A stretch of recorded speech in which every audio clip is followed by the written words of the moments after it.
ஏன் நான் வந்தேன்னு நிறுத்திட்டீங்க? கத்துறேன். பேப்பர்ல ஒண்ணுமே இல்ல. அப்படியே வந்து வாய் மட்டும் உங்களுக்கு இங்க இருந்து அங்க வரைக்கும் நில்லுதுல. எனக்கு ரொம்ப ஈஸியா இருந்துச்சு கரெக்ட் பண்ண. எல்லாமே தப்பா இருந்தா என்ன பண்ண முடியும்? அப்படியே அடிச்சு போட்டு போயிட்டே இருக்கலாம். இதை நான் எதிர்பார்க்கவே இல்லை. இதுதான் இருக்கிறது ஈஸியான எக்ஸாம். எவ்வளவு ஈஸியா நான் क्वेश्चन பேப்பர் செட் பண்ண தெரியுமா?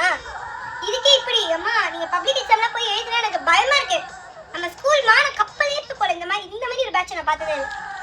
பேப்பரா என்னன்னே தெரியல. எல்லாரும் அவங்க இஷ்டத்துக்கு எழுதுறீங்க. நீங்க படிச்சுட்டு எனக்கு அது மாதிரி சொல்லணும். உண்மையா படிச்சுட்டு வந்து எழுதுங்க. இல்ல சும்மா இதை வந்து ஒரு மிஸ் இவங்க வந்து உங்க கரெக்ட் பண்ணுவாங்க, உங்க பேப்பர் செட் பண்ணுவாங்கன்னு அப்படி விட்டுட்டீங்களா? உங்களுக்கு பேப்பர் செட் பண்ண எவ்வளவு கஷ்டம் தெரியுமா? பேப்பர் செட் பண்ணி உங்களுக்கு கரெக்ஷன் பண்ணி இந்த மார்க்கை என்ட்ரி வேற பண்ணணும். போட்டு என்டர் பண்ணிடுறேன் 000 என்டர் பண்ணிடுறேன் ஈஸியா. இல்லையா வேற ஈஸியா இருக்கிறதுக்கு 0 வாங்குறீங்களா? உங்களால பிரின்சிபல் மேம் கிட்ட விட்டு அந்த மார்க்கை காட்டினா என்னோட ரெப்புடேஷன் எவ்வளவு பாதிக்கு தெரியுமா? இது வந்து வேற அப்போ ஒரு மேம் பேப்பர் எங்க நீ எழுதி கிழிச்ச லெக்சர் பேப்பருக்கு தான் உங்களுக்கு வந்து பேப்பர் வேற வந்து கரெக்ட் பண்ணி கொடுக்கணும்னு சீக்கிரம் வேணும் வேற ஆடுங்களா? நீங்க பண்ணது பார்த்தா நானே ஆடுவோமா இந்த ஒரு நல்லா இருக்காங்க போல பசங்கன்னு. அம்மா பாதி கிளாஸ் ஃபெயில். மிச்சவங்க எல்லாம் கூட இவ்வளவு நல்லா படிக்கிறவங்க கூட ஜஸ்ட் பாஸ் ஆயிருக்கீங்க. என்னது இது? போர்டு எக்ஸாம் இன்னும் 2 மாசத்துல வரப்போகுது.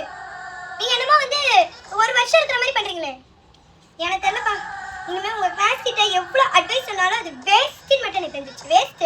நான் பாட்ட அட்வைஸ் இவ கொடுப்பா இந்த கால்ல நம்ம அந்த காலை வாங்கி விட்டுறலாம்னு தான் இருக்கீங்க. அம்மா உங்க பேப்பரை டிஸ்ட்ரிபியூட் பண்ண கூட எனக்கு விருப்பமே கிடையாது. பிரின்சிபல் கண்டிப்பா என்ன புடிச்சு கேட்க போறாங்க. ஒரு பிளாக் மார்க் எனக்கு இருந்தது இல்லை என்னோட டீச்சிங் கரியர்ல. உங்க பேட்ச்னால 10,000 பிளாக் மார்க் வாங்க போறேன். பிரின்சிபல் நினைப்பாங்க ஒருவேளை இவதான் ஒழுங்கா சொல்லி தரல போல, அதனாலதான் இந்த அளவுக்கு கேடு கெட்ட தரமா எழுதிருக்காங்க. உனக்கு என்ன ஆச்சு? தாரா நல்லா தானே படிப்ப, நீயும் வந்து இப்படி மோசமா வாங்கிருக்க. கஷ்டமா இருந்துச்சா கொஸ்டின் பேப்பர்? சொல்லி கொடுத்ததானே கேட்டேன். நான் என்ன உங்களை வந்து எங்கெந்தோ கேட்டேன். நீ படிச்சதுன்னு தானே கேட்டேன். இப்ப கஷ்டமா இருந்ததுன்னா நீங்க படிக்கல, அதான் உண்மை. என் பேப்பர் என் டீச்சிங் வந்து கஷ்ட கூடாது. நாம போர்ஷன்ஸ் வந்து லாஸ்ட் டேல தான் நடத்தி முடிச்சேன். எக்ஸாம் முன்னாடி நாள் முடிச்சிட்டேல. ஒன்னு எக்ஸாம் அன்னைக்கு பண்ணல, முன்னாடி நாள் முடிச்சா நீங்க படிக்கணும். I don't know what to say. இது வந்து முழுக்க நீங்க மட்டும் தான் இந்த மாதிரி கேவலமா ஸ்கோர் வாங்க காரணம். என்னோட டீச்சிங் மெத்தட்ஸ் எவ்வளவு நான் ஹார்ட் ஒர்க் போட்டேன்னு எனக்கு தெரியும். நீங்க போய் எடுத்துக்கோ, டிஸ்ட்ரிபியூட் பண்ணு.